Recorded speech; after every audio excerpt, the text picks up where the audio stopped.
ग्रामस्थ तिथे उपोषणाला बसलेलो आहोत। उपोषणाचं मुख्य कारण असं आहे, मुरुड ते आसुटपूर हा जो रस्ता आहे, माननीय सार्वजनिक बांधकाम विभाग मंत्री रवींद्र चव्हाण साहेब, स्थानिक आमदार योगेंद्र कदम साहेब यांनी या रस्त्याने भरपूर प्रमाणात निधी उपलब्ध करून दिलेला आहे। तरीसुद्धा या स्थानिक प्रशासनाने सार्वजनिक बांधकाम विभागाचे जे अधिकारी आहेत आणि कॉन्ट्रॅक्टरची मुजोरी यामुळे हा रस्ता होत नाही आहे। यासाठी आम्ही उपोषणाला बसलेले आहोत। साधारणतः मुरुड गाव हे पर्यटनदृष्ट्या नकाशावर अधोरेखित गाव आहे। वर्षाला 10 ते 12 लाख पर्यटक या गावामध्ये येत असतात।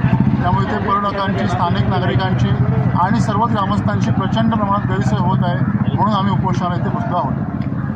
रस्त्याला तुम्ही मागील काही वर्षापासून मुरुड आसूट साईडचा रस्ता सुधारावा यासाठी अनेक प्रयत्न करत आहात, पण याकडे शासन आजपर्यंत दुर्लक्षच करत आले।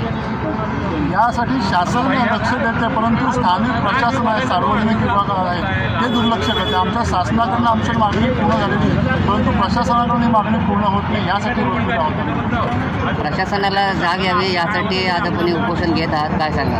हो, प्रशासनाला जाग यावी ह्याच माध्यमातून उपोषण आहे आमच्याकडे पहिलं शेवटचं उत्तर आहे। संविधानिक मार्गाने आम्ही उपोषण करत आहोत आणि प्रशासनाला जाग येईल आणि तो रस्ता लवकरात लवकर पूर्ण होईल अशी आम्ही आशा व्यक्त करतो।